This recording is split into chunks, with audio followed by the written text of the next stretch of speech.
applauding every comment you make. With that, we'll call the meeting to order. Madam Clerk. Trustee Gutierrez? Here. Trustee Porter? Here. Trustee Kemper? Here. Trustee Bancole? Here. Trustee Prigi? Here. Trustee Husani? Here. We have a quorum. Thank you. Please join me in the Pledge of Allegiance. I pledge allegiance to the flag of the United States of America and to the republic for which it stands, one nation, under God, indivisible, with liberty and justice for all. Very good. Motion to accept the agenda? So moved. Second. Motion and a second. Anything to be extracted should be brought up at this time. Yes. Could I please remove 7A6, 7A7, 7A9, and 7A17? 7A6, 7A what? 7, 6, 7, 9, and 17. and 17. 17. Okay.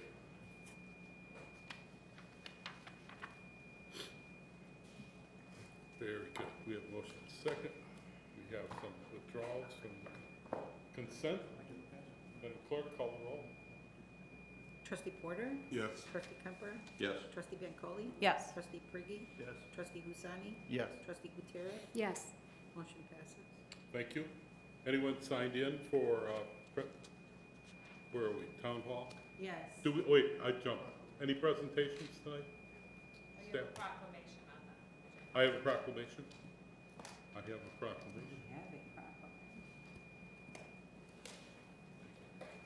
I proclaim today is Thursday.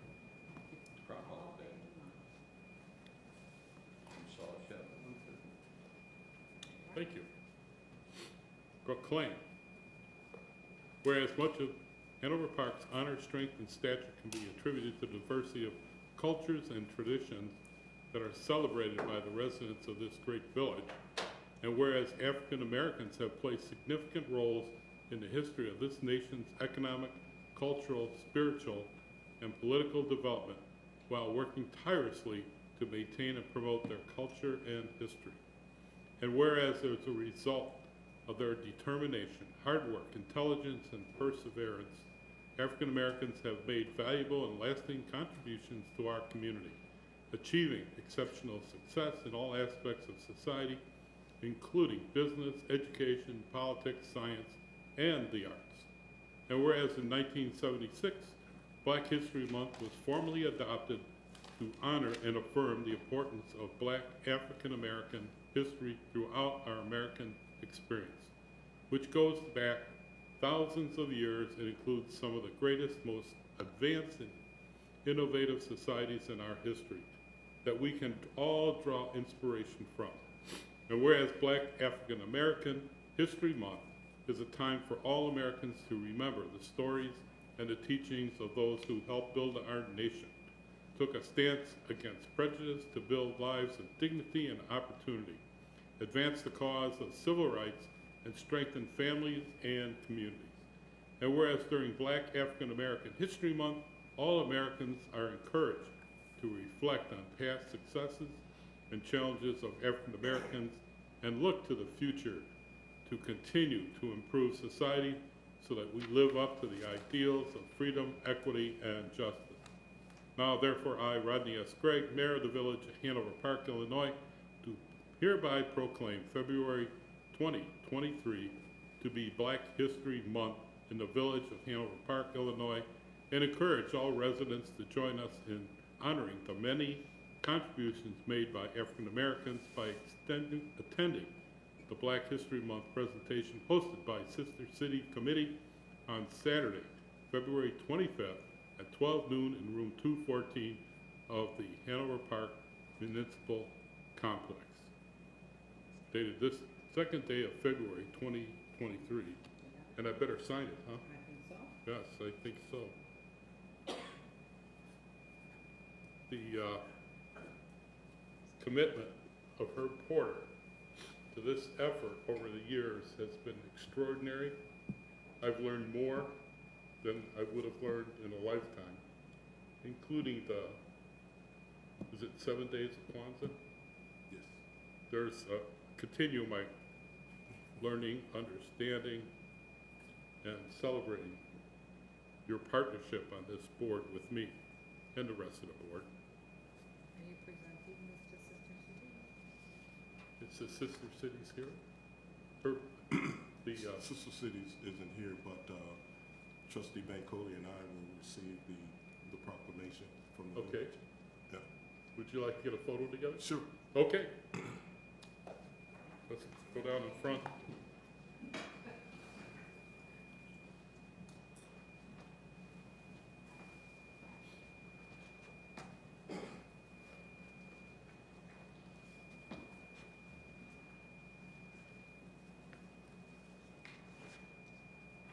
This is an honor to present. Yes. There you go. So, with that, do our little photo. Thank you both. Thank you. And celebrate by shaking hands with your board member. We gotta walk it out. Yeah.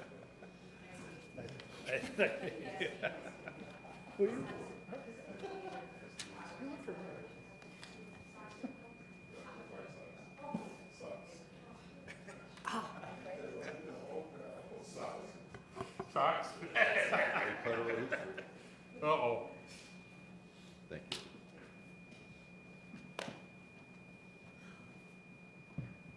Trustee Bancole, declare a team. Yes, thank you. For what? Comes with socks. I am a Chicago fan. She Chicago. celebrates. There you go, you can't go wrong. I'm a Chicago. What a politician. That's all right, you're sitting between two Sox games, so. Politically correct. I'm a Cub. I guess Sox came out on top then. Oh, my goodness. What kind of trouble can I get in? What happened to my agenda? I have it right here. Oh, So leave it here because all righty. you want to ask about Town Hall. Anyone sign in for Town Hall? Yes, she's going to be speaking to agenda item 799. Do we have Ms. Jane McNiven? You're going to be speaking to agenda item 7-8.9? Yes, I am. So my name is Jane McNiven. I live in the Hanoverian Estates subdivision, and once again, I am here to talk to you about the fire station, but I am here to object to this ordinance granting a setback and a increase in height of the fire station. First of all, the setback does not line up with the rest of the residence dwellings of the neighborhood, and so it should not be granted. One of the reasons that setback was asked for was in the initial design of the fire station, telling us that the reason that they had to go behind the fire station, thus making a road off of Audrey Lane going behind the library, was because there wasn't enough room to turn the fire trucks around with a 50-foot driveway. Now here they go and ask for the variance from our 75-foot setback. That makes me go, that's not quite right. The height is going to tower over all of the residences in that neighborhood, and including the ones across the street in Bartlett. So that's not, even though it's next to the water towers, but it's still considered to be residential-like, so it's going to be a bit of a, what's the phrase? Eyesore with the height. It doesn't match up to the rest of the neighborhood. But the biggest concern, of course, is the moving of the setback and not having that ability to properly turn around fire trucks on a 2-lane road. Thank you for your time. The other residences that were other homeowners that were going to be with me tonight unfortunately could not due to, one, to a death in the family, another one due to cancer treatment, the other one due to COVID. And so fortunately and then the resident that came here to talk to you about the need for a sound evaluation and noise evaluation. Unfortunately, her mother is not well, so she is not here tonight. She asked me to represent her and again stress to you the importance of noise pollution and damage on hearing, okay? And me personally, I am still waiting for a traffic study to be done also, and for that to be presented, all right? Thank you for your time. Thank you. Thank you. Anyone else sign in? No, that's all we have. Okay, thank you. The,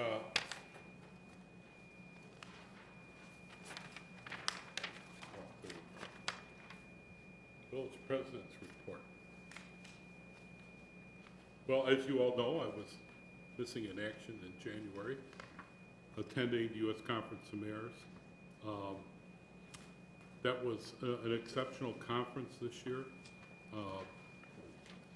Our visit, we took a visit to the White House, and many of the big city mayors were really making a point to the president about cutting back on work at home initiative. Every large city, center of metropolitan areas is feeling the effects of the downturn in after-work initiatives where people get together and socialize.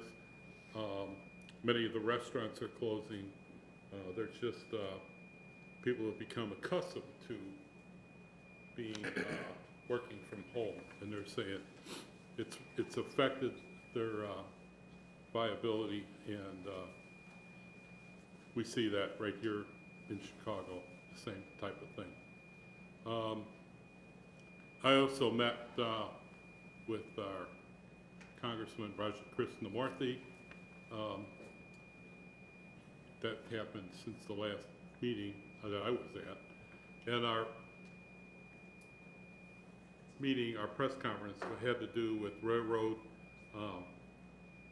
with all of us along this corridor, seeking additional environmental for the Chicagoland area. We have 56 crossings in a 10-mile area. That's excessive if you're going to have long-range freights coming through. I have been invited, I just, in my mail today, been invited to a conference. I think it's within the state, not too sure where they're asking me to go, concerning freights and the long initiatives for the freights. What we're finding is Canadian Pacific, Kansas City, is running freights through our town. And the difference between running a Metra with true wheels and the freights have flat spots on their wheels. So when they come down, the vibration is quite enormous. I've received a number of texts and calls saying, hey, this is getting bad. This is getting bad. And they started running these long freights early in the morning, which is knocking people out of their beds, I guess. While in D.C., went to the consulate for the what do they call it? The Emirates Arab. I keep getting Arab Emirates, which is Dubai. Emirates, Yeah, so we were invited to their consulate for cocktails and finger food, but it was nice. It was a nice meeting. It's good to meet those that are working with our leaders in Washington D.C. and they support the democracy and the freedom that we all enjoy. And they're celebrating their,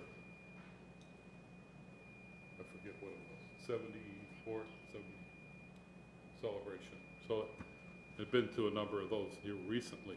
The transportation initiative, we had the Secretary of Transportation speak with us, and just about all of them were there. talking about trying to get dollars direct to municipalities, help support the transportation initiative. I have met with our new, I guess, they just had the election, so I met with our 4 senators. Villa is new to us. Lewis was a representative, he's now a senator. Castro and Murphy, I've met with them concerning our wants and needs in Hanover Park. They're fully aware. Julianne and I worked hard to pull that list together, and I thank staff for that. Things like water meter replacement, I'm sure the board has seen all this, resurfacing of village streets. We are working, in our state reps, I met with Crespo, Mossman, Santa Litro, she's new, lives in Hanover Park, I think the first state rep that resides in the village of Hanover Park, that's exciting. And Hirsch, I gotta figure out how to say her name, Hirschheiser? Anyway, so she's, Hirschauer. pardon me? Hirschauer. Hirschauer? Hirschauer. That almost sounds dangerous. So we had a wonderful conversation. I'm looking forward to working with them. I told her one of the misunderstandings out there is with the state trying to attack people and take their guns away. And she said, oh boy, if I need to come and clarify that, I'd be happy to do it. So we may have her on the hook down the road someplace, probably with DuPage mayor managers or one of our esteemed committees we attend. Oh, you want my notes? Thank you. Oh boy, you're as bad as Christie. With that,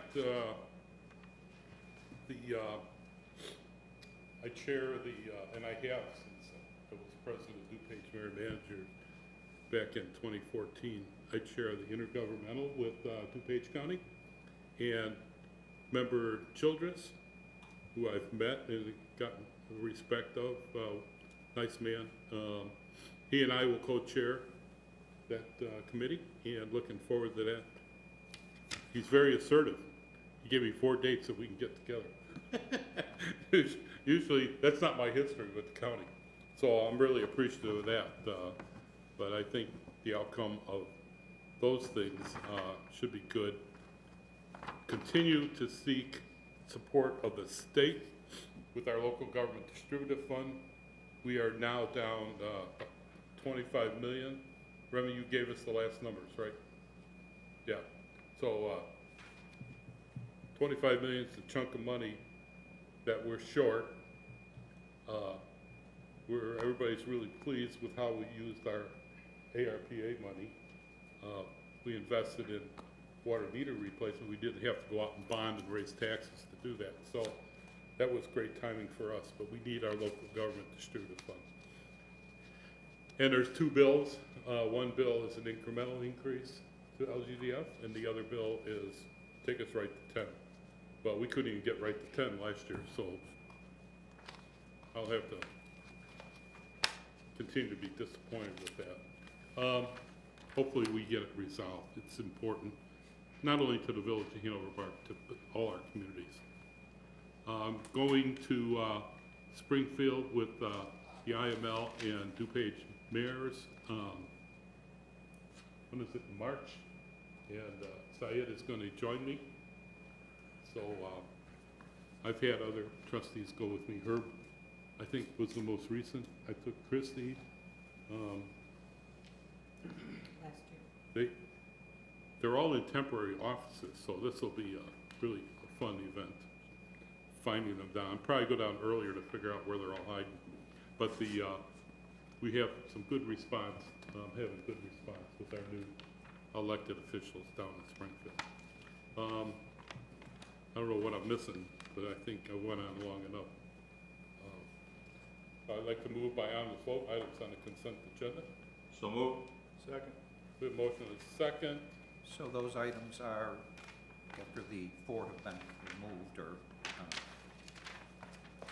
are 7A1 through 7A5, 7A8, 7A10 through 7A16.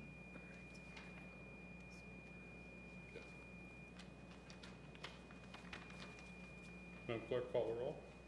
May I have a motion, please? Where did it? There was a motion. Oh, there was, I'm sorry, can you repeat, I missed it?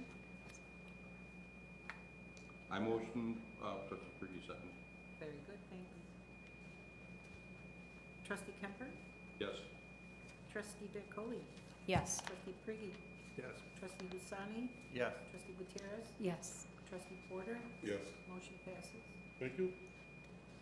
7A6, motion to approve the proposal from Dewberry Architects, Inc. to provide design services for the refresh of the Village Hall administration area in the amount of $32,215 and authorize the village manager to execute the necessary documents. So moved. Second. I have a motion and a second. Any discussion? Yes. Yes. So I've noticed that there have been several occasions in which we put out a call for services. We ask companies to provide bids with us, to work with us. And there have been instances in which we have only received one bid for the services that we need. And I believe that it doesn't allow us to be competitive when we only have one company saying that they can provide this service. It almost pigeonholes us into going with that particular company, whether it's the best company to go with, whether it's the most cost-effective. And so I think one way we can diversify who we work with is to make sure that when we move forward with these consulting firms that will provide us with these services, such as in 7A6, it's a refresh for the village, and 7A7 is for some of the projects that need to occur in the Greenbrook Tanglewood area. I think one way we can at least try to solve the problem is to make sure that when we go with these companies, they are including a diverse array of companies at the table. So what does that look like? That could look like putting in a sentence with and I have their contracts in front of me, but putting in a sentence that states that when you have these pre-bid meetings with contractors, you are also ensuring that there is representation from veteran-owned companies, from women-owned companies, and from minority-owned companies. And if they're not able to have them at the table when they're having these meetings, I think that they should provide us with a response as to why that is the case. So I think it goes to a larger issue of trying to diversify who we work with. When we think about our strategic goals and how we've talked about DEI, but also, I mean, you know, we've been 3 years in the running with the Hiring Veterans Award that's been awarded to us by the Department of Labor. You know, maybe let's move beyond that, and let's say, let's make sure that these veteran-owned companies know about opportunities to work with our village. And so that is what I'm proposing. So for 7A6 and 7A7, some sort of sentence in these contracts that are before us that state that when they have these meetings, that they are ensured that there is representation from those three categories. So I will pause there and see if my fellow board members have any comments. Well, we today see from the state in the last couple of years some representation on that evolution. So we're adapting to that. I think I like the idea that, you know, they can provide some representation from, I'll say veterans first because I am one, but from the minority community and the you know, a diverse outlook. I think the day has come where that's become an expectation. And how we do that with those that have experience working with the village. Dewberry was involved in the original design, working with us, so it makes sense. They kind of know our stuff. But if there's a way that, as these companies, they're becoming more diverse themselves. So, I don't know, Juliana, is there, can we give some thought to that, how we do that? Well, so,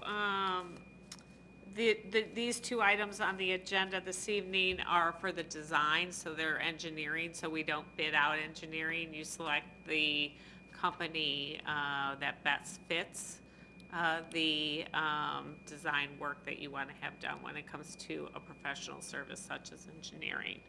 That being said, as the mayor mentioned, for Dewberry, for this first item, they, a couple years ago, did an evaluation in the designs for that part of Village Hall. At the time, we did not move forward with that project, and we've since reduced the scope of the project significantly. So they have already done the drawings, and so we thought that they would be the best fit to select for the design of this project.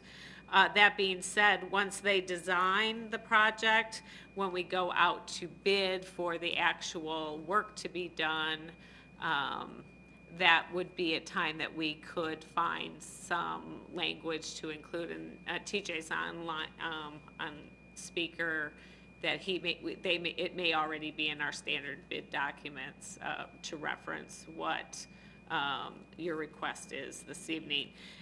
We can go back to them, and I don't know what their makeup is of their team that they have, whether they have veterans or individuals that fit in the other two categories that you named. I don't know that.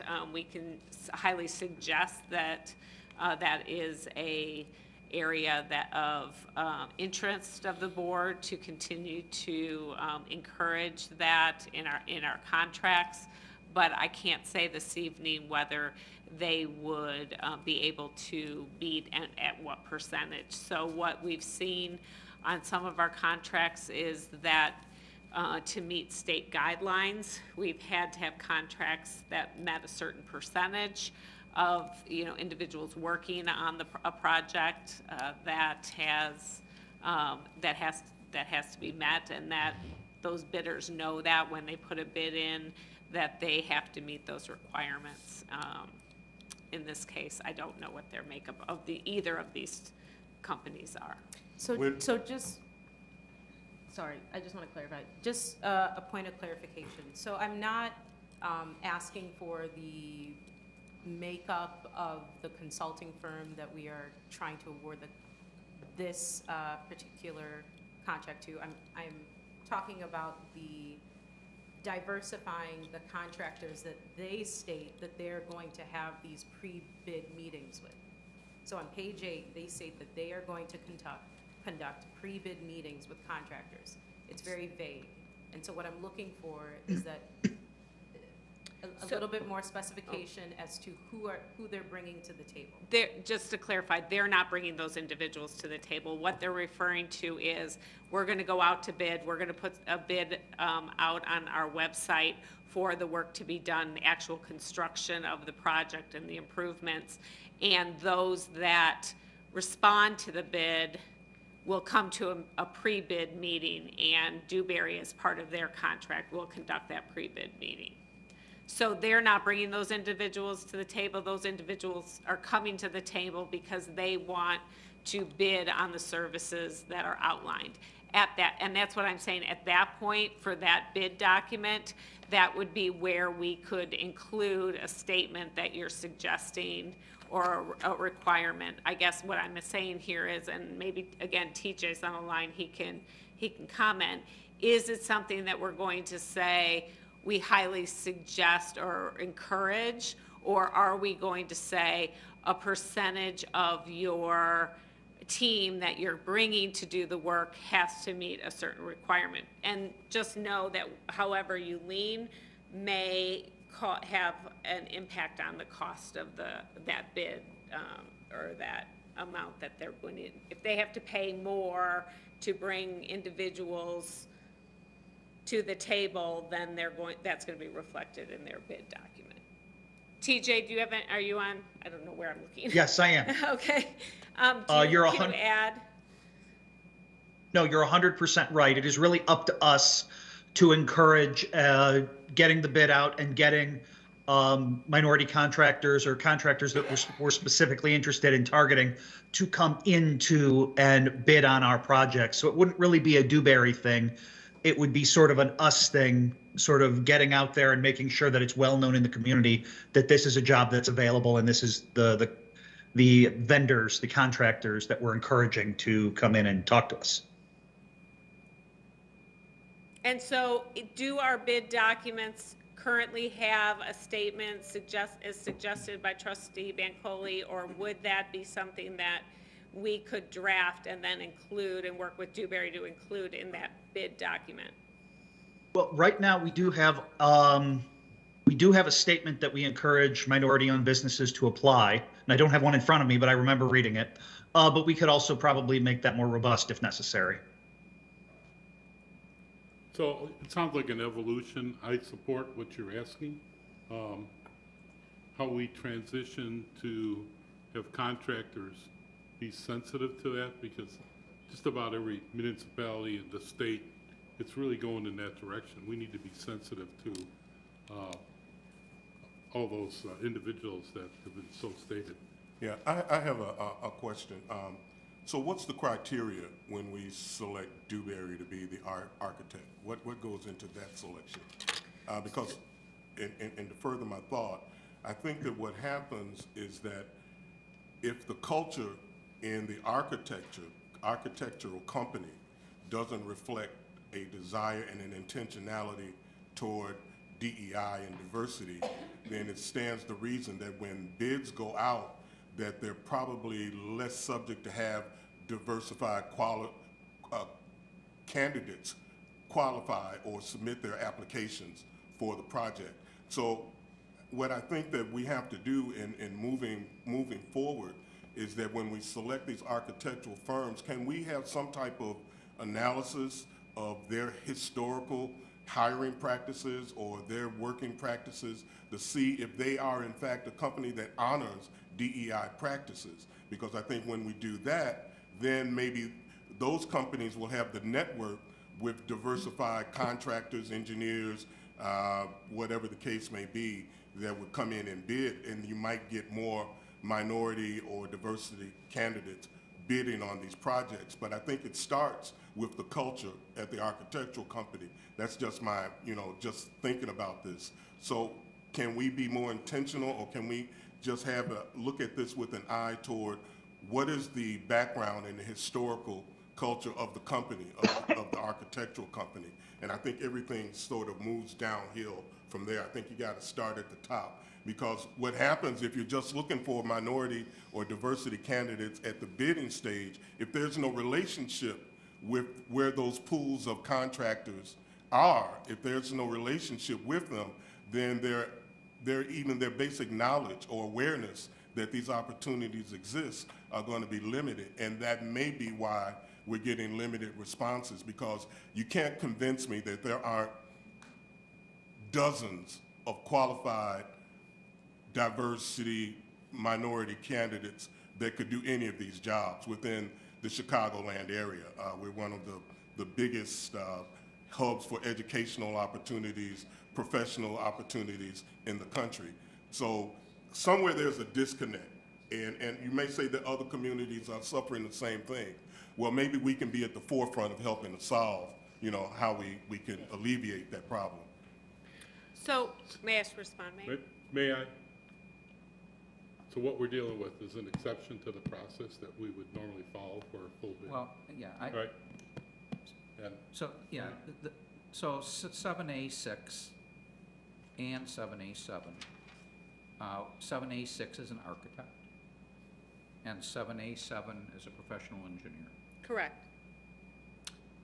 Generally speaking, there is a statute in the state of Illinois concerning the selection of those types of services. And that statute generally provides that they come before the corporate authorities with a proposal. You get a number of them to come in. You don't discuss price. You know, that's not discussed. And they make a presentation, and then you, from the basis of those interchanges, you select one. Then you negotiate the price. Okay? There is an exception to that in the state statute, and the exception in the state statute is if you've done business with either an engineer or an architect before, and you're satisfied with their work, then you need not go through that process. You may if you wish, but you need not go through that process.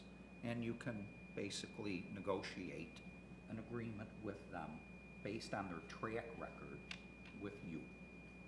So I know that Dewberry has a track record with the village. Dewberry did the police station and other things for the village.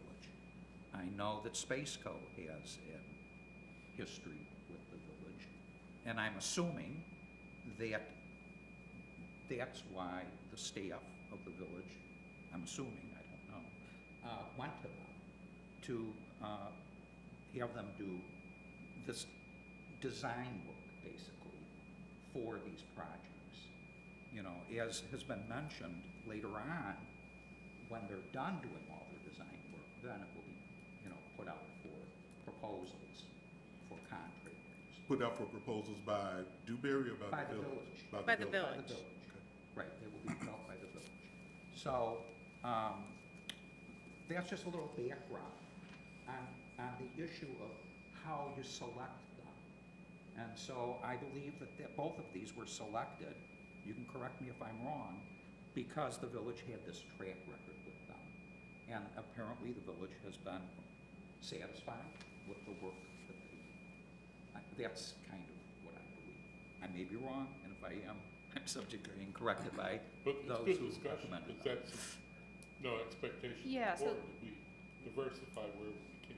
And I think I have a better understanding of when we will be in contact with the contractors. But I do just want to clarify, how will Dewberry and how will Spaceco know that this is something that we want to be a priority if it's not in their contract? You either have to put it in their contract, they have to be informed, that's how they're. So Right, what I'm, why wouldn't we be able to put it in the contract? Well, we're gonna, the village will approve the bid documents that actually go to the contractors. I guess that's what I'm So- saying. It's not at this point, it's when Dewberry puts together the bid documents, we will make sure that there is a statement regarding minority, veteran, and women-owned businesses, if that's the wish of the, it sounds like from what TJ said, there's already a statement to that regard in the bid document, our standard bid documents. We can enhance that based on this conversation, but it's not at this point, it's when we do the bid documents that will go on our website, which we will then, which are then distributed amongst all of the, it's not Dewberry sending the bid to a specific contractor. It's us advertising, and then different websites pick those bids up and then widely disperse them amongst all the contractors in the area, the Chicagoland area, who can do that work. We can, it's to our advantage to get as many bids as possible for all of that work. Why we're not receiving more bids on certain projects on others, I mean, I will say other communities are experiencing that as well, and as well as who's bidding on those projects.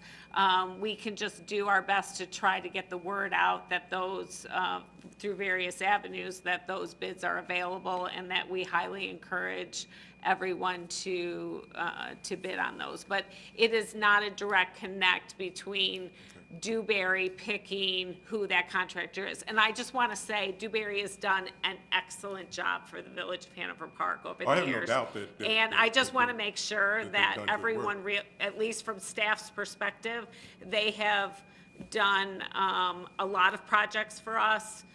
They've done an excellent job. They've worked very, very well with staff. And that is why we're bringing them to the table here for this project, because we think that they will be the best to do the work for us. The same for Space Co. On that next item. I would just like to, and I have not questioning the quality of the work that Dewberry performs for the village. And in the past, I know that they perform well for us. But what I would like to see is in the future, if we continue to say that we're going to do business with you because we've done business with you in the past and you did a good job, then where does it's that network, then where does the new company, where does the minority candidate, where does the minority or diversity developer or engineer ever get a chance to at least come in and discuss it? Now, after you bring them in and discuss it, if you still say, well, Dewberry's our best shot, then this is the way we're going to go. It's kind of like in the NFL when they put in a rule that you had to interview a certain amount of black coaches before you could hire a coach. It was the Rooney Rule. And so before you could hire a coach in the NFL, you had to interview a black coach and at least show that effort for some diversity. And so what I'm saying is that I don't doubt the selection of them for this job, but what I'm saying is moving forward, maybe we don't use that exception that the attorney has mentioned, and we call in other engineers and give them an opportunity to present their case and get a diverse. Well, yeah, we do that. Pool of If we engineers. want to talk about engineers, the Public Works Department does that. They interview, Okay, 'cause it didn't engineers. sound I'm like just saying, that's what yeah, we yeah. were doing. I guess we were talking about architects for this item. The next item is engineers, and they Well, interview. and I may be conflating the two, but the Okay. architects, which we call in for the meeting, and that the state No, statute says that we can.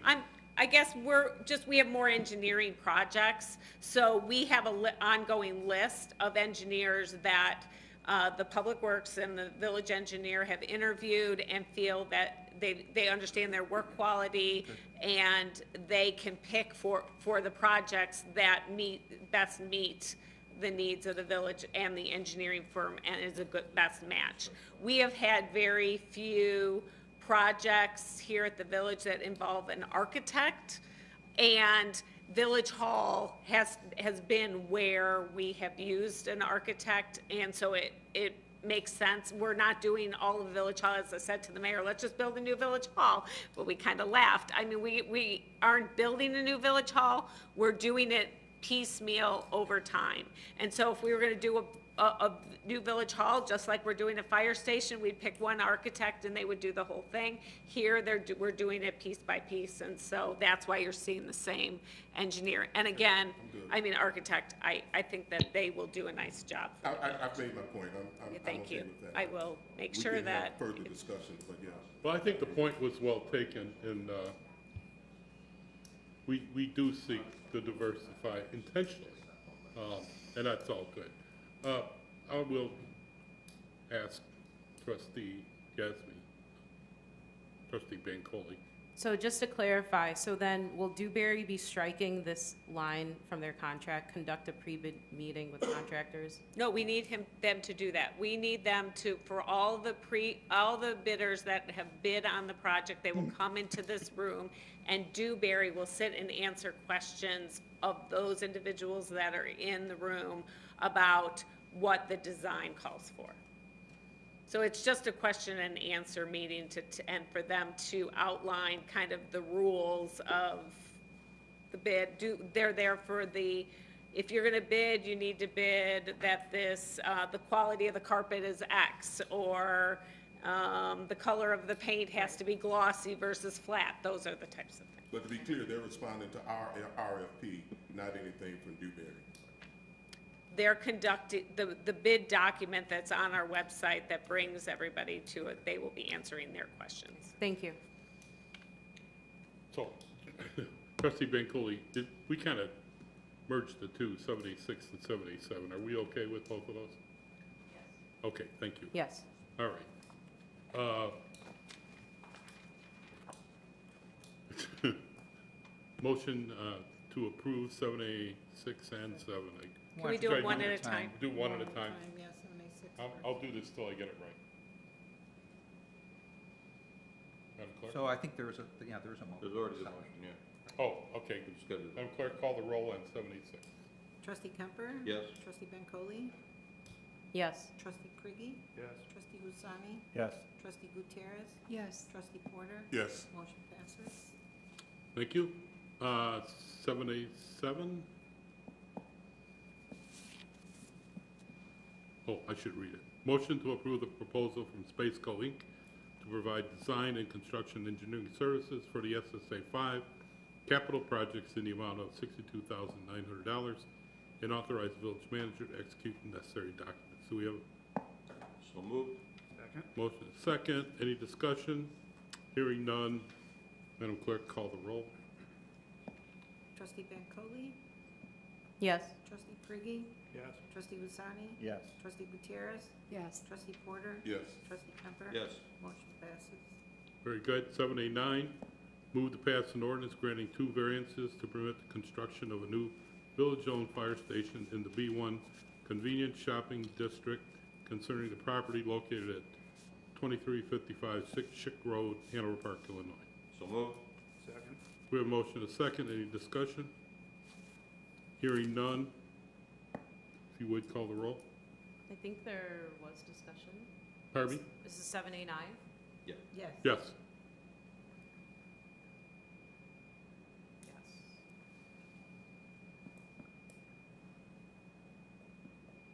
Apologies, I lost my place.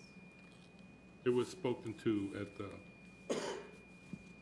town hall. This is the 2 variances for the fire station. 789. Page 56 of the packet.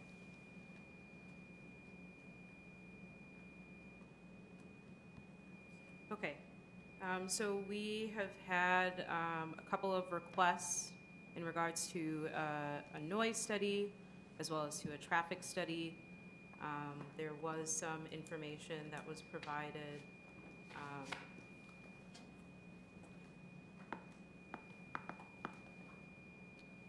So on page 35, it states in regards to the noise study that, which states that no traffic and noise study is required. You know, I can't speak for Trustee Hussaini, who initially brought this before the board, but I think what would have been helpful for the board is to know a little bit more about what a noise and traffic study would look like, what the cost would be, if there is a pre-study that takes place. I think that sometimes just because there's no state law in place doesn't mean that you can't inquire or you can't move forward in a way that it is beneficial to the community. And I'll give you an example. Before our board, we had many discussions about, banning the sales of assault weapons, within our village. It was not a state law yet, but we had conversations about it. Naperville took that action, and they voted in the affirmative to move forward with something of that nature, but it was not a state law yet. And so I don't want to say that just because something is not a state law, it can't be done to the benefit of our residents. So I would just like a little bit more information, just how we came to this decision. Okay, so 2 different items this evening. One, the action that is being asked of the village tonight is a variance on height and setback.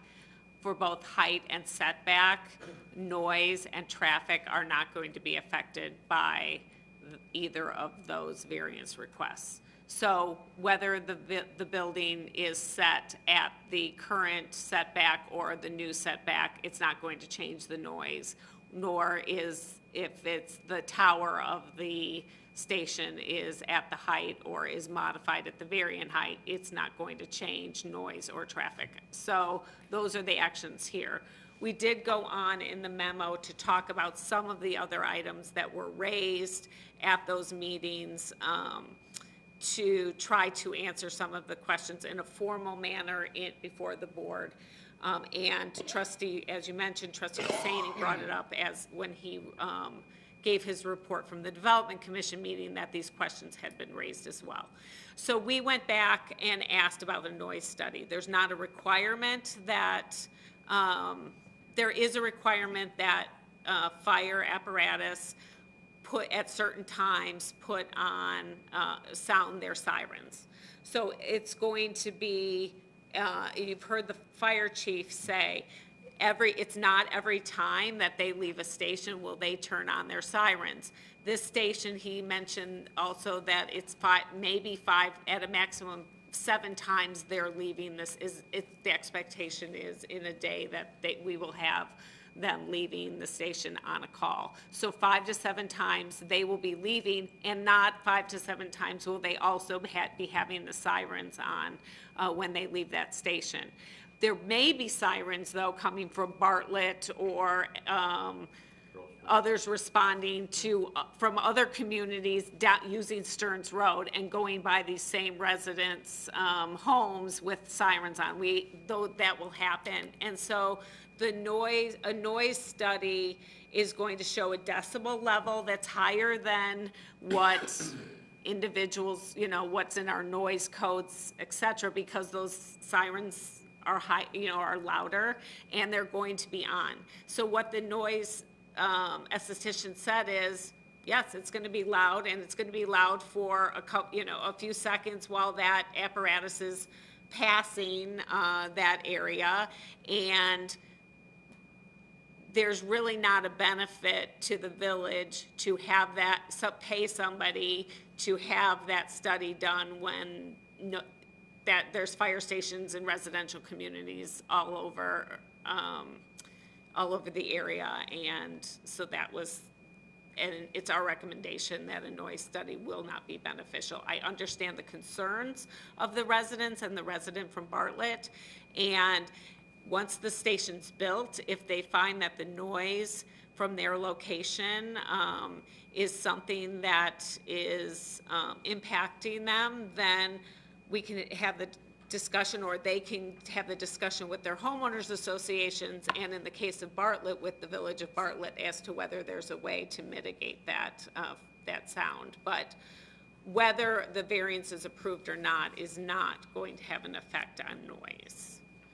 And even if we do a study, we basically know the results of that study. It's going to be loud for those few seconds that are going by. As far as the traffic study, we did have the architects go and do a rendering. It's included in your packet of the roadway in front of the station. It shows that the vehicles can pass. It shows that vehicles can pull off to the side and the fire engine can still get through and exit that area. It was mentioned by a resident during public comment about the roadway in the back and the setback and the amount of room in the back of the station. It is included in the bid when the bids go out. They're out right now. They're on our website for a roadway to go out, not onto Schick Road, but around to the back.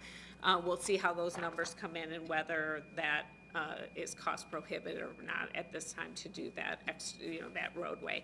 But that area, as described in the packet, shows that that area behind the building is going to be used for a lot of things. It's going to be used for training. It's going to be used for firefighter wellness in the terms of outside seating area. In order to provide those amenities and benefits all on one site, we need to move the station forward slightly, and thus the need for the variance. At this point, we have not done a traffic study, but we don't believe that there's going to be a big impact when you have fire apparatus leaving 5 to 7 times a day. So, Now, Juliana, I was there at the Development Commission when this happened. I completely understand these are two different things that we're talking about. Tonight, what's presented to us is two variants. We're talking about the height and ceiling of the fire station, so it has nothing to do with noise study and a traffic study. But this was brought up at the Development Commission. There was a good size of audience that were present, that were residents of Hanover Park that are neighboring to that station. So we're moving forward a project with frustrating the neighboring community is just not right. That's what the recommendation for the Development Commission was when the whole board was sitting there, the committee was sitting there. That's what they wanted, even though they knew the variance we're talking about is this, and we're not talking about noise or anything. It's just because the residents that showed up, not much of them showed up today, but there is some frustration. I understand there was a Q&A session as well about a month ago, and then residents were invited to have that Q&A session, and we are trying to communicate as much as we can. How much money are we gonna spend, a ballpark, if that So happens? a typical noise study, TJ, remind me or correct me, I believe is $20,000. Approximately, yeah. So we did not think that we thought that $20,000, based on what the feedback we received back from the professionals, would be better spent somewhere else. But we just didn't see it as a need.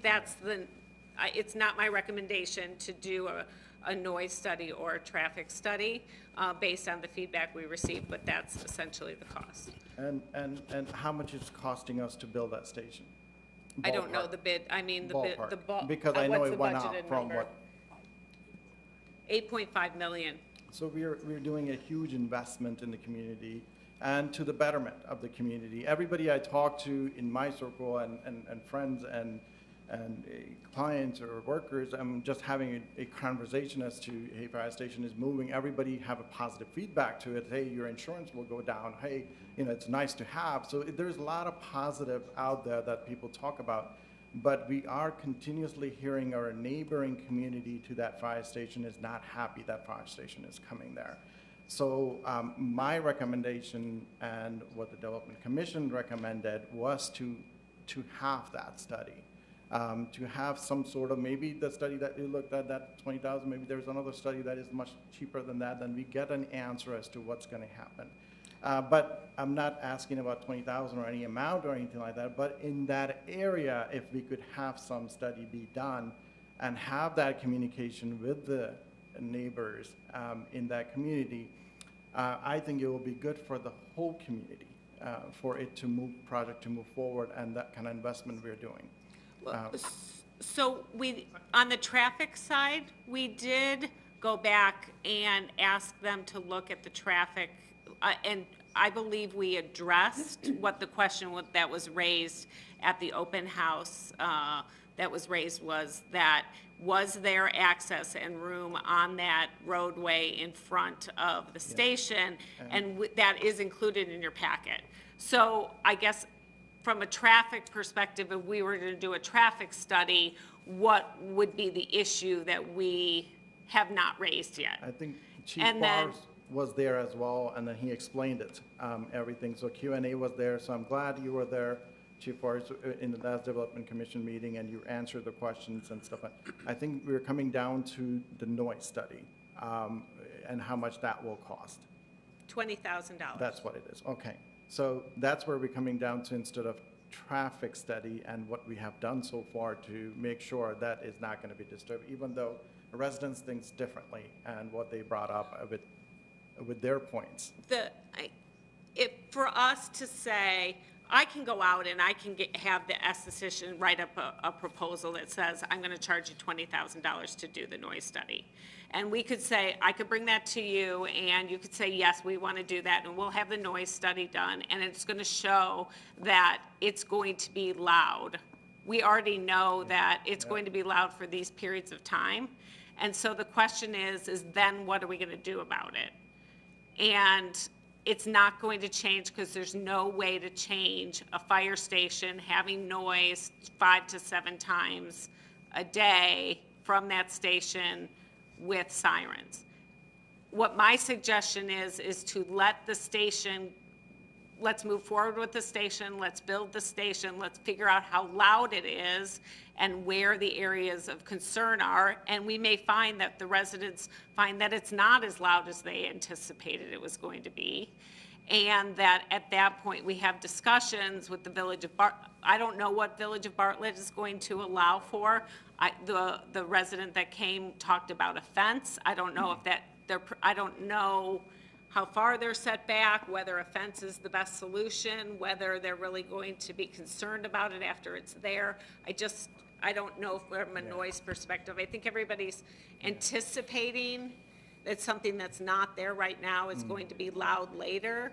And we don't ever hear from the residents around the station where it is, or the fire station where it is right now from a noise perspective. Yes, the broader perspective of it is it's for the benefit of the community. That's what it's going to be, and many residents agree to that, and I agree to that as well. It's just we have a better communication with the neighbors and move forward without this friction. That would be my recommendation. Sorry, I can you have a repeat that? question.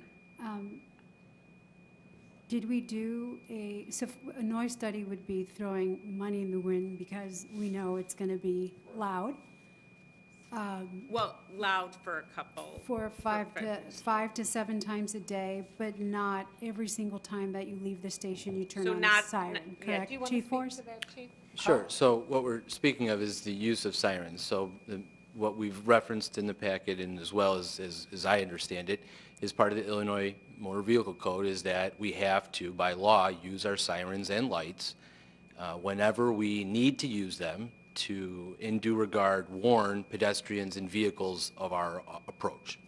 Does that mean that every time you exit, you turn them on?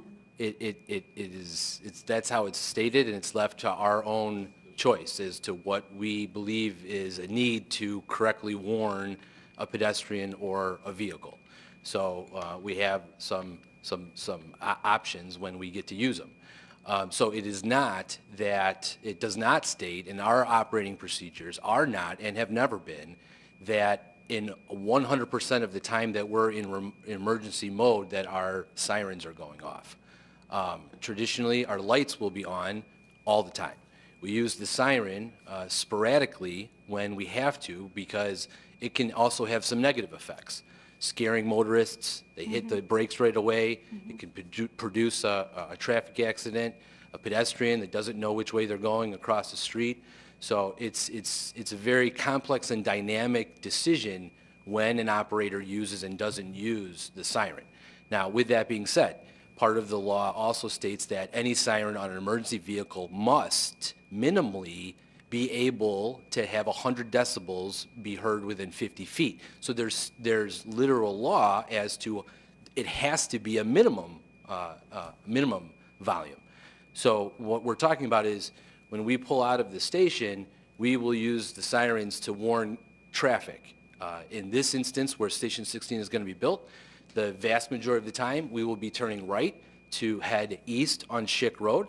And when we do that, we're only really worried about one lane of traffic coming and approaching from the west because we're not crossing 2 lanes of traffic, right? So we will only usually use the siren if there's traffic approaching from the west that we are warning to slow down and make sure that they see us before we pull out into traffic. Once out into traffic, we will also use the sirens and lights to move traffic and warn them of our approach and have them move over. We also have the use of an Opticom. As soon as we get out onto Schick Road, our Opticom is a strobe light that changes the traffic signal there at Audrey and Schick Road, making it green in our direction of travel, also allowing for the flow of traffic to move out of the way easily. So that's what I wanted to get to. Yeah, those are all things You that have are. options, okay. Yes. So I got that. The traffic survey, the traffic study. This has been, I think, been proposed and asked a couple of different ways. As I have understood the question that came before us at the Station 16 open house when we had a lot of the residents from Hanoverian Estates in attendance, and then at the Development Commission when we heard public comment, when I have heard about a traffic study, I have heard it to mean, is there enough room for the physical apparatus to turn onto Schick Road without having, like, with 2 lanes of traffic, as well as what is going to happen when traffic backs up at rush hour from the stoplight. So we've approached those both in our design of the fire station, ensuring that all turning radius of all of our trucks, including the very largest ladder truck, are able to be accomplished with the site layout. We have the civil engineer and our architect. They make sure that when we're coming to the station, not only from Audrey Lane as an option in the future, but if we're coming on Schick Road and we are going to turn into the station, there is ample room for us to turn into the station, drive to the front, and back up into our bay without having to go into traffic. There's also an option to be able to drive around the station and maneuver the vehicles in the rear of the station for training purposes. That's the turning radius that we wanted to ensure. That was the cause for the change in the setback, so that when we move the building up, that allows us that room to rotate trucks in the rear for training purposes and be able to turn around and maneuver, while still affording us enough room at the front of the station to be able to drive and back up without having to go out into traffic, because that would be unsafe.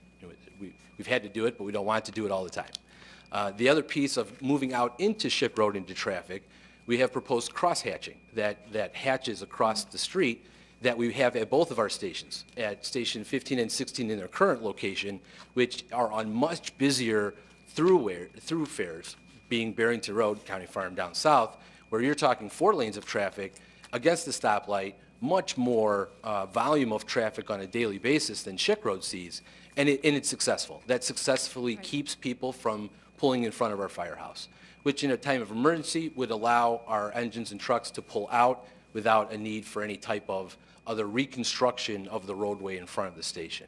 So that's the feedback that I had gotten about a traffic study, not necessarily volume of traffic on the road, but as we proposed in the agenda, I believe that staff reviewed that, and the statement is that obviously that County Farm and Barrington Road, where those current stations are, see far more traffic than where we're proposing to put Schick Road. So as far as too much traffic of cars, we feel that that's an adequate assessment. How does the noise coming from that new station compare to the one on Barrington Road? There's a little bit less going on. There's one less apparatus, but it's similar. It's similar but not different. It's the same exact operation as is currently at Station 16 down south by Army Trail and County Farm. And the one at Barrington Road is much closer to the residents, correct? Yeah. The backside? They're all very, Backside and front yeah. side. Well, and the back, right, specifically the backside, the rear of the property. And Station 16 currently down on County Farm by Army Trail, we are like, our next door neighbors to the north are the closest of, they'll be much closer, they're much closer today next to us at Station 16 than they will be at the proposed new site. If we're talking about sirens when we pull out, the distance from any type of occupancy or residence that's across a street and their backyard versus where the front of our vehicles are when they pull out to the street, it's very similar. It's within 10 or 15 feet difference at all 3 stations, or the 2 current stations and our proposed future site. It's very, very similar to what we have now. Chief, could you provide us with the, so the noise study would be 20,000. Could you provide us with the, if you have it, or maybe that's a TJ question, the cost of the traffic study? What's the quote that we got? Maybe TJ? TJ, are you there? Yes, I'm here.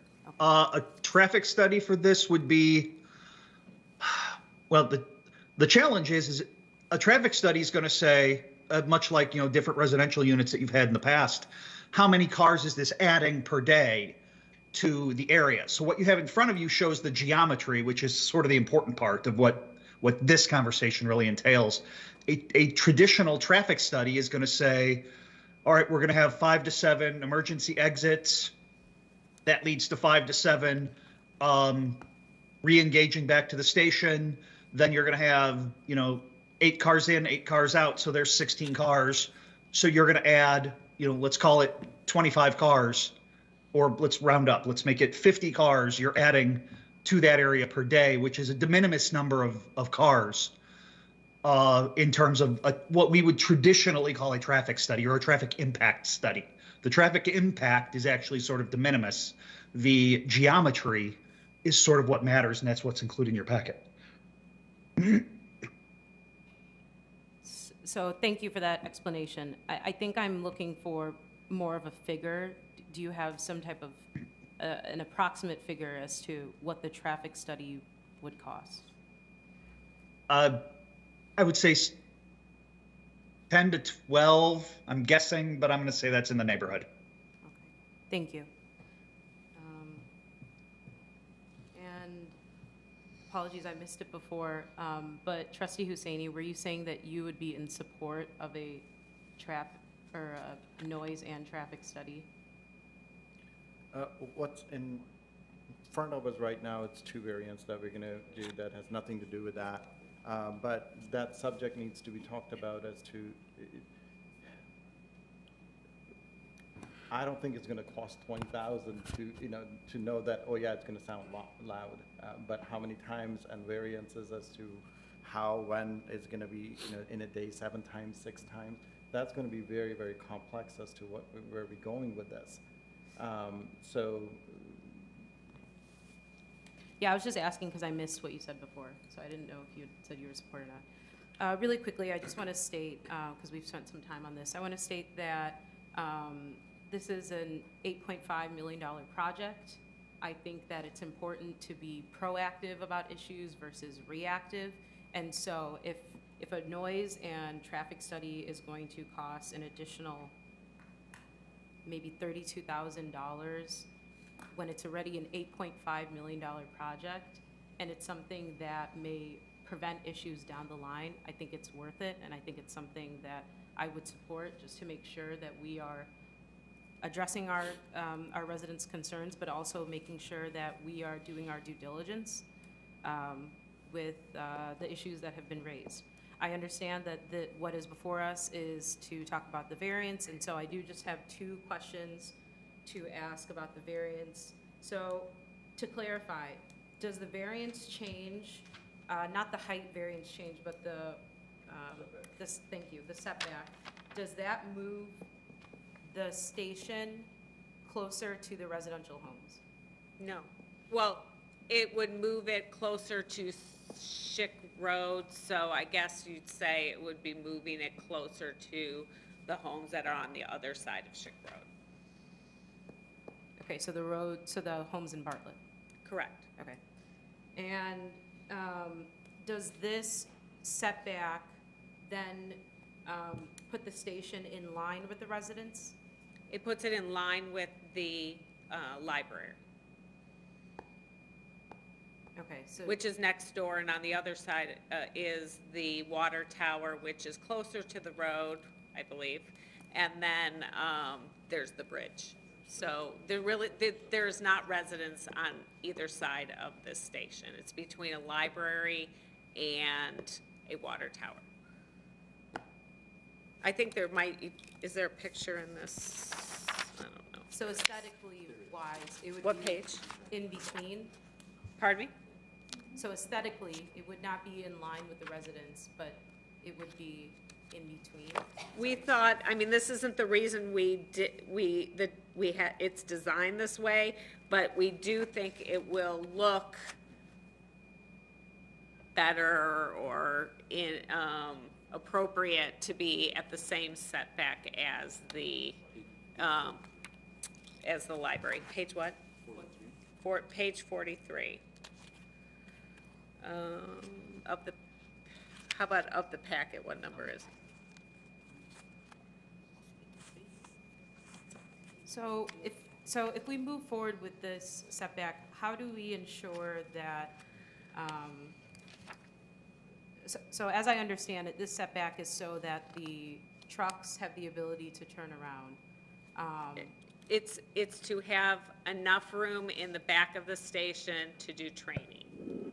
That's, so throwing ladders up against the, again. Yeah, so, right. So we're trying to gain as much room and space to the rear of the piece of land to be able to maneuver vehicles. And we have training, sessions or evolutions where we use the tower ladder and the engine, and they have to maneuver around, and they practice moving up, and then the firefighters get off, and then they drive to the hydrant. All of that happens behind the station. We need this site to be able to accomplish that. So to get the most room and space as we can for those training needs, we've devised the station to be moved towards Schick Road, still allowing enough room to be able to drive and back into the front as we do on responses, but giving us the maximum amount of room in the rear of the station. Chief, I have one question. Thank you. And I fully support the fire station as it stands, but my question is, in the original drawings and design, when was it discovered that you needed the extra setbacks and the variances, the 5 feet for the tower, and why wasn't that part of the original design? When did you become aware that you needed this? It's always been a part of the design. We went to the designers and said, this is the So site. from the beginning, this has been part of the plan? Yes, and so this is the site, this is what we want to accomplish on this site. These are all of the activities and things we're going to do on the site, and so they designed it. When they designed the building, then we worked with community development because they had to submit for the permits, and in order to submit that, it required 2 variances, similar to other jobs or projects in the city. I'd like to call a question. Second. Setbacks. Madam Clerk, call the roll. Quickly, can I say something? Yeah. No, sorry, I had one more question. So, He called the question. yeah, but I'm done speaking. I thought we were through with the discussion we've been through. Who's speaking? So, Who called the question? I did. Okay, was there somebody speaking? So Were I you was. still speaking? Go ahead. Well, You were still okay, speaking. Go ahead. you have to recall. No, just go ahead. Okay. So either Juliana or Chief Fors, do we have, how would I like to phrase this? Do we have a clear understanding of what the resident concerns are attached to this setback change? I don't believe that the concerns of the residents that were outlined at the Development Commission are related to the setback change. Okay, so there were concerns mentioned tonight, though. So that's why I was asking, do we have a clear understanding of what was brought before the board tonight regards to the setback? To the second setback, I'm not talking about the height, to the second setback. The 2 variances? Correct.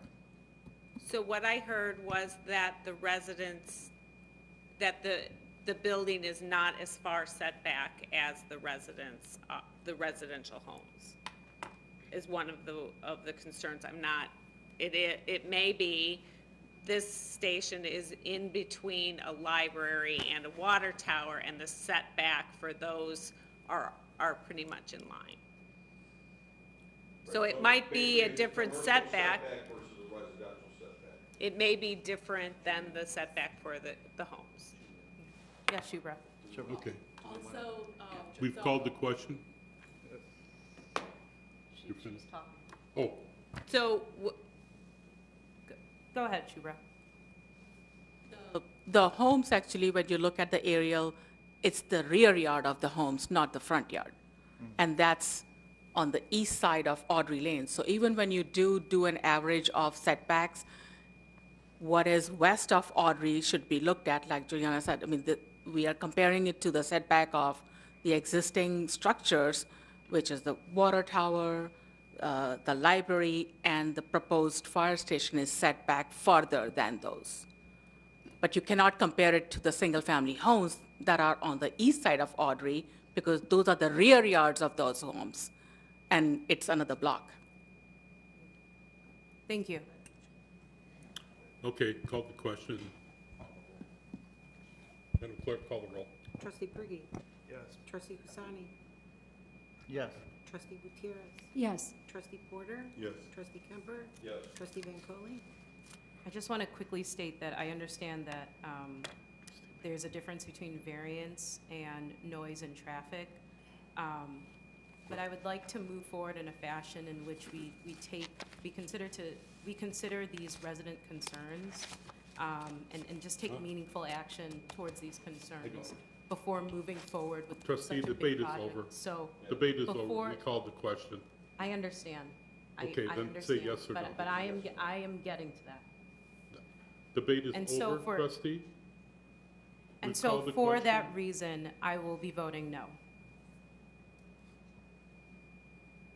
Who's left? Motion passes. Okay, thank you. Let's see here. Move to pass Village of Hanover Park welcoming ordinance. Second.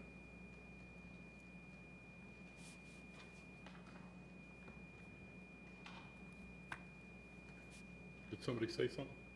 Second. Oh, okay. Discussion? Yes. Would you like to go first? No, go ahead.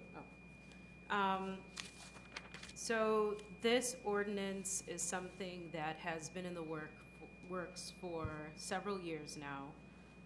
And before we vote on this ordinance, I did just want to take the time to thank the mayor and thank my fellow board members for finding a common ground and working together to make sure that this is something that we could vote for in the affirmative. But more importantly, I want to give recognition to the community members and the residents that came to the village and said, this is an issue, we want to bring this to your attention. And more than that, they took action to address said issue. And so I did just want to recognize the authors of this ordinance. They put in so much time and research and sought the input of community stakeholders and different nonprofits to put together an ordinance. And it is because of their efforts that we are even able to vote on this today.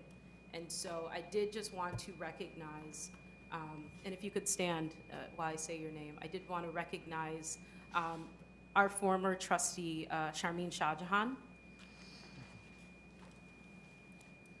Dr. Victoria Akinde, and our current committee chair, Grace Khan. If we could please give them a round of applause for their. And that concludes my statement. It took a while, but we did get there, and many leaning on this one for sure. So we had a motion. Madam Clerk, call the roll. Trustee Husani. Yes. Trustee Gutierrez. Yes. Trustee Porter. Yes. Trustee Kemper. Yes. Trustee Bancole. Yes. Trustee Priggy. Yes. Motion passes. And the mayor votes yes. I think it's a lot. All righty. Where am I? 7A19, move to approve warrant 22223. 18. What is that? We need 7A 18. 18? Oh, my circle went around 18. Motion to waive competitive bidding and establish purchase order with Atlas Bobcat for a 2023 Bobcat L28 articulated loader system in the amount not to exceed $54,964, and authorize the village manager to execute the necessary documents. So moved. Second. A 2/3 vote is required. We have a motion and a second. Discussion. Hearing none. Madam Does it need to Clerk, be call the roll. second? Pardon me? Was it second? Yeah. Yeah. Bye. Trustee Kemper. Yes. Trustee Bancole. Yes. Trustee Priggy. Yes. Trustee Husani. Yes. Trustee Gutierrez. Trustee Porter. Yes. Motion passes. Call the mayor, please. Aye. Thank you. Mayor Could be Clerk. down as yes. All right. Move to approve warrant 22, is that supposed to be 2023? In the amount of $316,346.03. So moved. Second. The motion is second. Discussion? Hearing none. Madam Clerk, call the roll, please. Trustee Bancole? Yes. Trustee Priggy? Yes. Trustee Luzzani? Yes. Trustee Gutierrez? Yes. Trustee Porter? Yes. Trustee Kemper? Yes. Motion passes.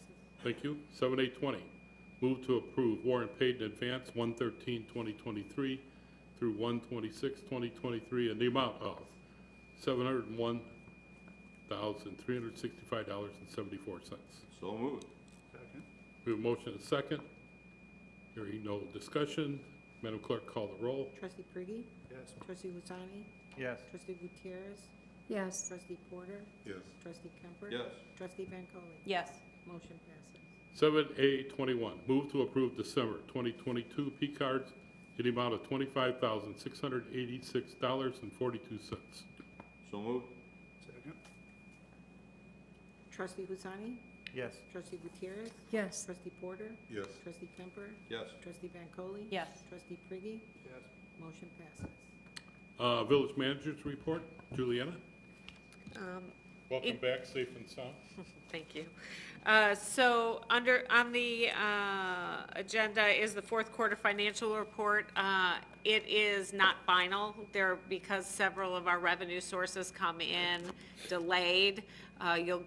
We will come back to you with a more complete full year 2022 financial picture, but those numbers aren't in. So when would you say, Remy? April. April, similar to last year, we will update this report and give it, but this is just like a first look at where we ended in 2022.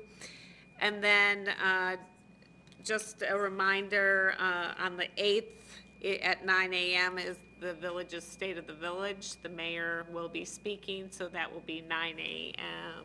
here in this room. And then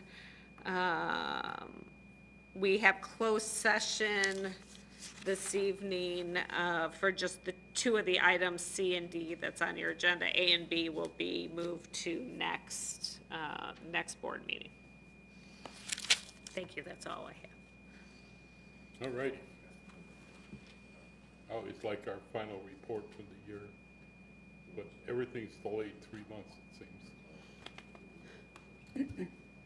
Is there a report from the clerk? There is no report from the clerk. Thank you. She's in Disney World. She is, yes.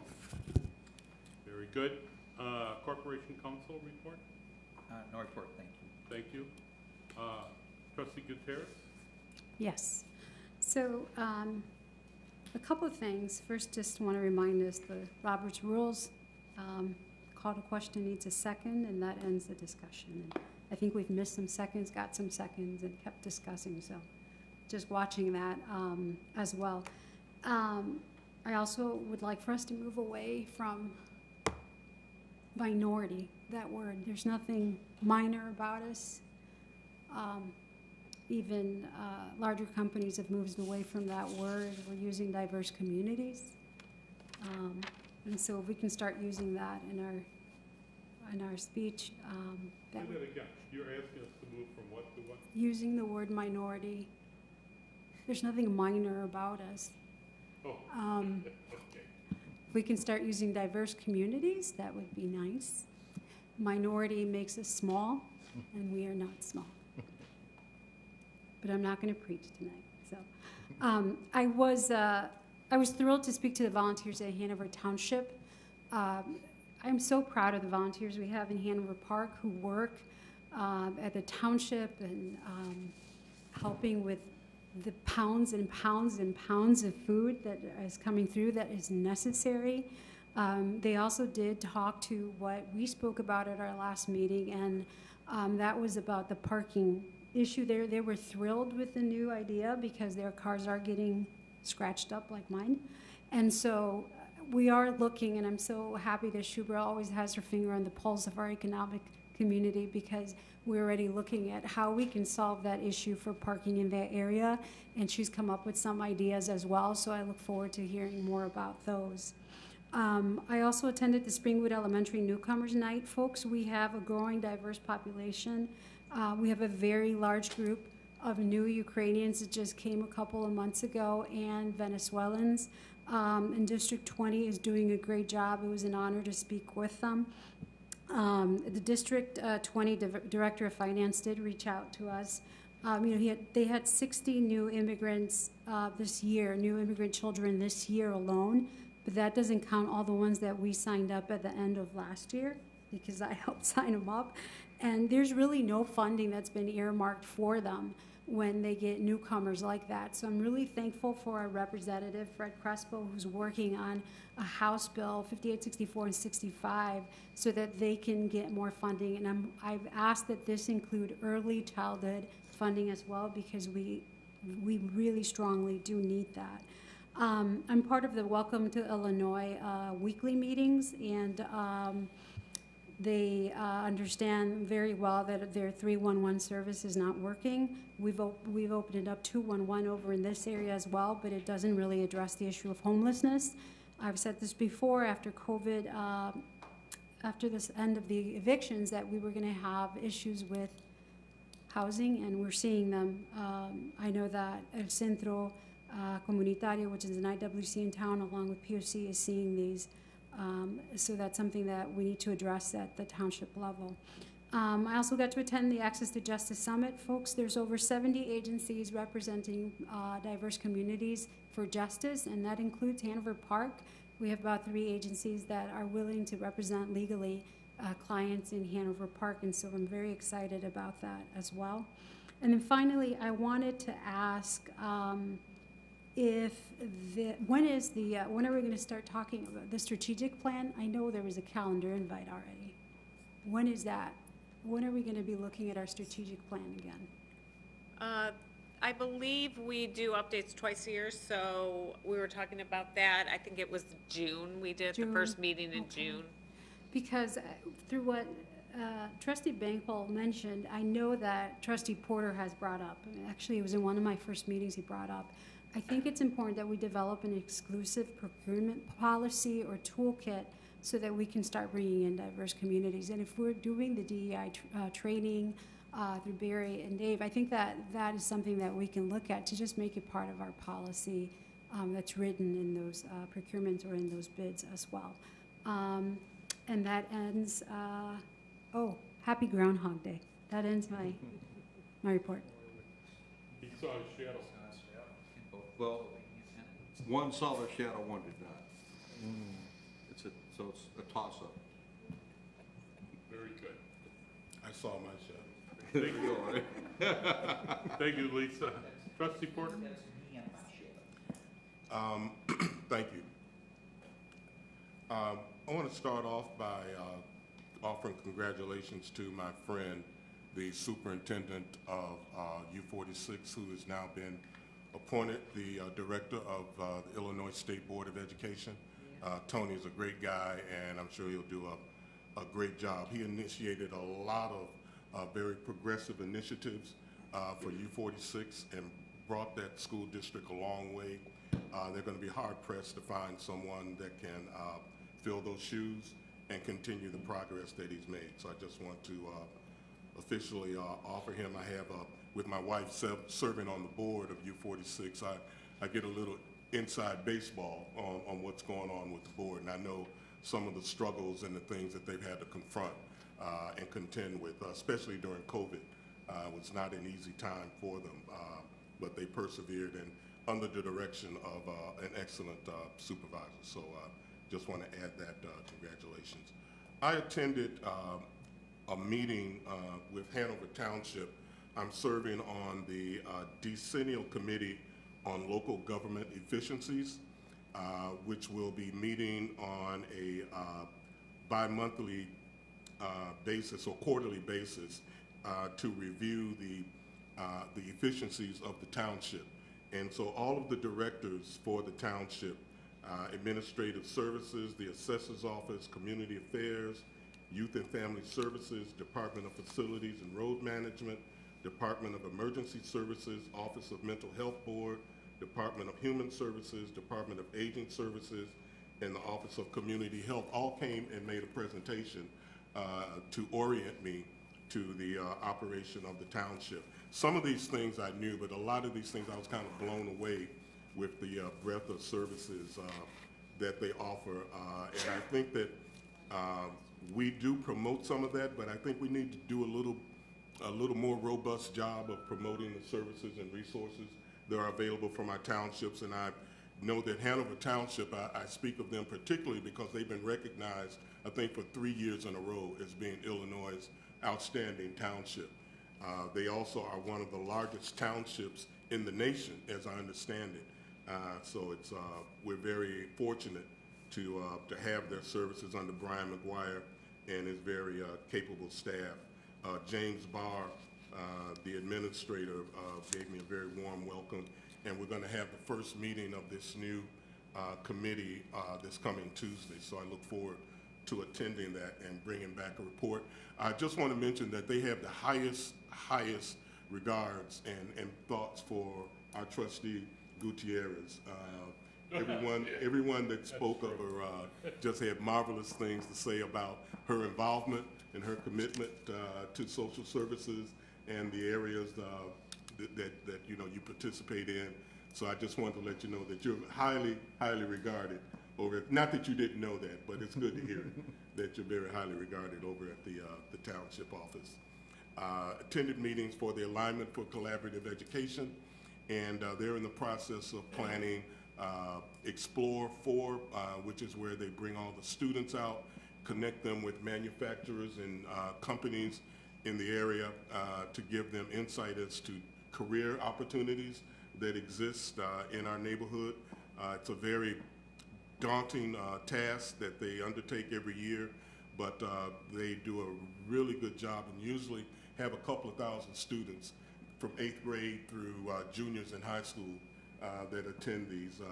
And the goal is to expose the 8th graders, those that are young, to career pathways, which was one of Dr. Sanders' innovations, the career pathways, and to get the 8th graders thinking about possible careers, and not all of them that require 4-year education, 4-year college degree. Some of the technical careers, which can provide wonderful wage earning, major wage earning opportunities for the children. So Alignment is doing a very good job, and I know that we make a substantial donation to Alignment, but I can tell you that money is well spent because it is turned back into the community, and they come up with these great programs. So I just want to commend the board for approving those opportunities and those monies that go forward. It wasn't mentioned, but the awards dinner is also coming up on the 9th, and would like to remind everyone to attend. It's a great time that we have where we get to recognize our ordinary citizens in the community for the great effort that they make as volunteers, and sometimes with no regard as to recognition, but they just get in there and they do good work. And so it's an opportunity for us to show appreciation. So in addition to the mayor's State of the Village, the next day we will have the awards dinner, and I think that's a very important event for the village. We will be having our Black History Month event coming up on the 25th of February. This is the 5th or 6th one that I've been a part of. They're always very well received. We've got some excellent speakers and some excellent entertainment. This year's theme will be talking about perseverance of the Black community with an eye toward the massacres and the disruptions that occurred on Wall Street, Black Wall Street. And so there'll be some particular attention paid to that particular time in American history. And it's really important because with this movement that's going on to curtail the teaching of American history because it might offend the sensibilities of a certain segment of our population, I think is very dangerous. I think that, you know, it's very important that we continue to teach all of American history, and the history of the African American diaspora is really important that we pay attention to and that we teach to everyone, because the more we know about the travels and the roads that we've traveled to get here, then I think it creates an environment and an atmosphere for greater understanding so that we can have difficult discussions. We can't shy away from that, and we can't shy away from our history. It is what it is, but what we can do is make a commitment to be better for the history, to be better for the things that we've gone through, for the things that we've learned. As my favorite president used to say, the forming of a more perfect union. I think that should always be our goal. So I just want to say, please mark the Black History Month event on your calendar. We'd love to see you all there, and that concludes my report. Well done. Thank you, Trustee Porter. Trustee Kemper? Sure, just want to thank Trustee Porter for his reports. Pertaining to the schools showing children and beginning to think about the industrial arts again. That was the term that we used back in our day, industrial arts, because it is an art. And also to thank our Sister Cities Committee for the work that they do in providing education to our community in regards to not just our African American community, but also the Hispanic community as well, which we have sister cities in both Quitcos, Ghana, and Valparaiso, Azteca, Mexico. So that concludes my report. And yeah, happy Groundhog Day. That concludes my report. Okay, thank you. Trustee Binkold? You didn't get Valentine's Day? Huh? Well, oh yeah, happy Valentine's Day. Yeah. Okay. There we go. That concludes my report. Thank you, Trustee Porter. So I do just want to, I guess, respond to one of the things that Trustee Gutierrez said is the notion of not using the term minority anymore, moving away from using that word and using diverse instead. I think that you can also use underrepresented, in some instances, underserved. There's many ways to talk about that particular population. And so I thank you for challenging us.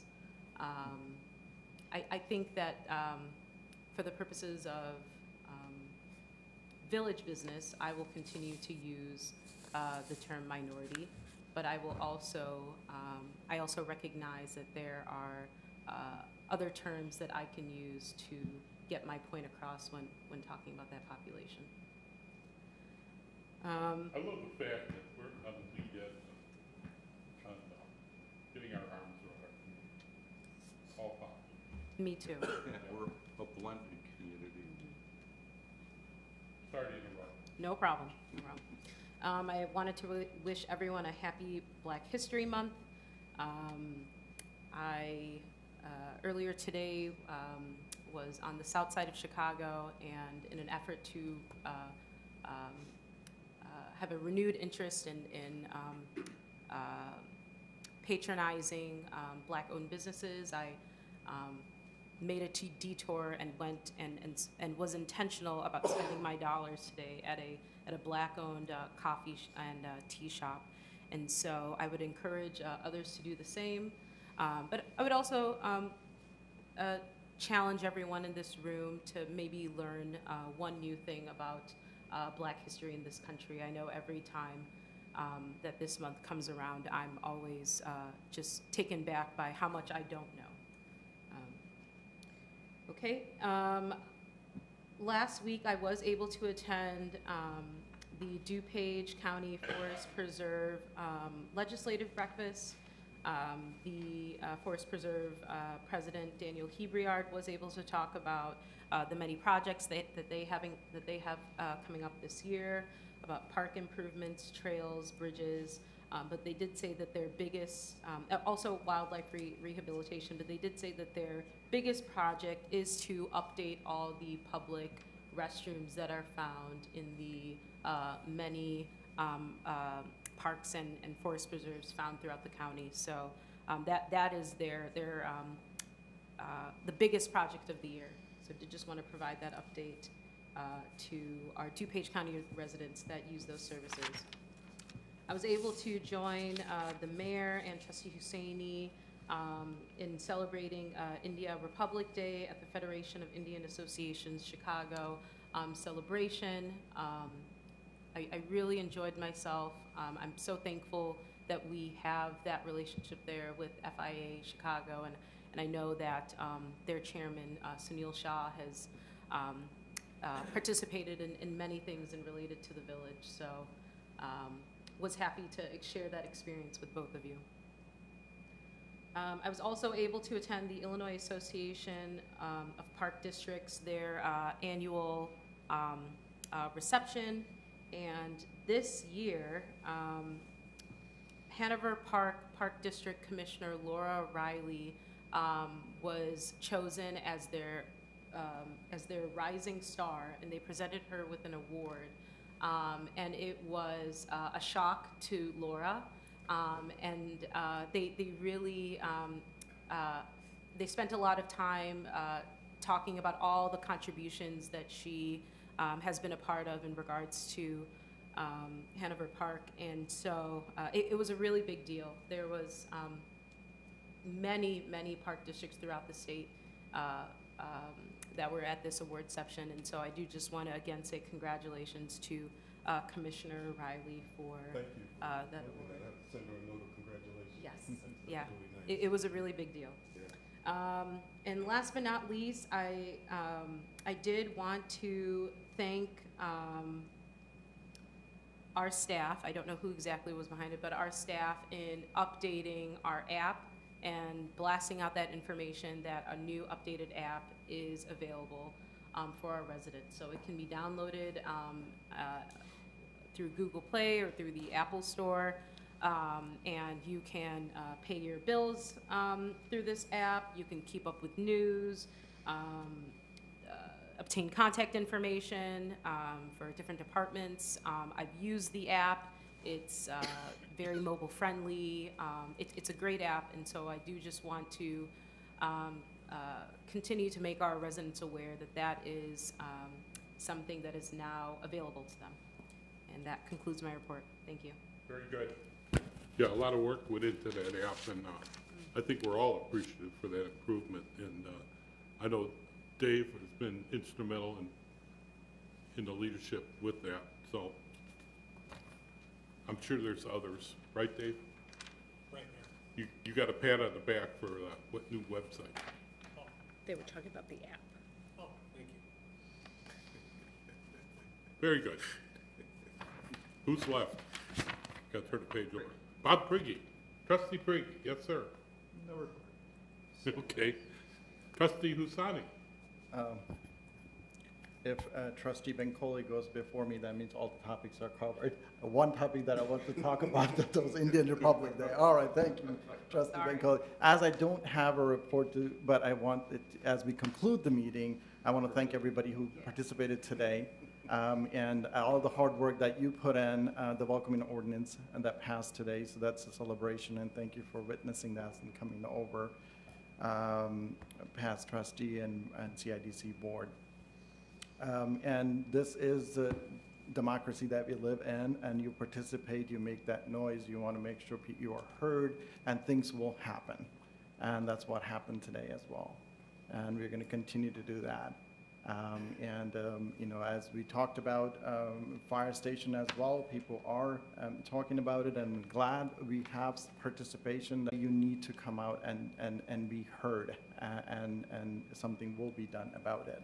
And that's what I want to see from the board as well about the fire station.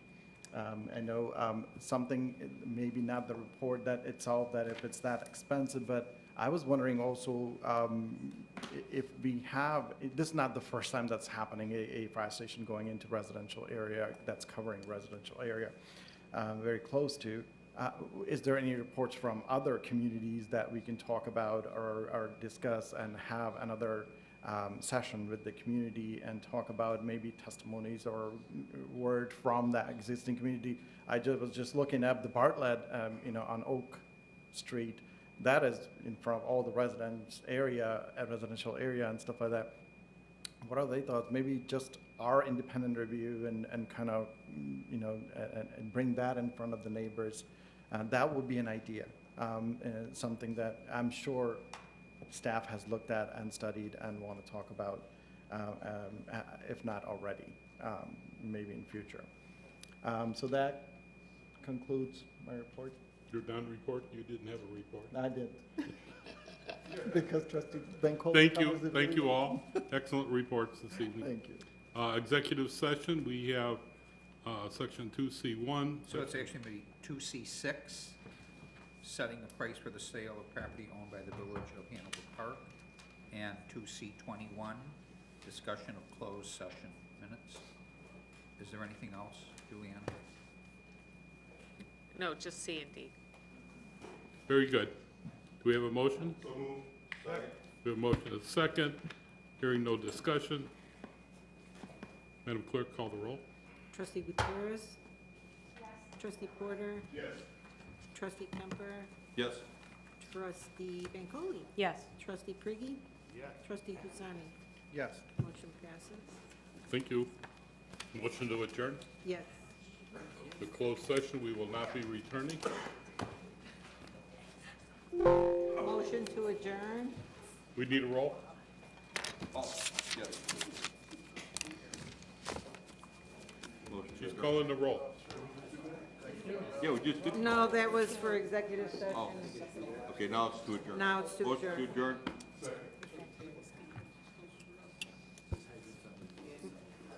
May I have a voice vote? Aye. Aye. Aye. All ayes. Upon voice vote, motion passes. The time is 8:52. I thought we needed a roll call first.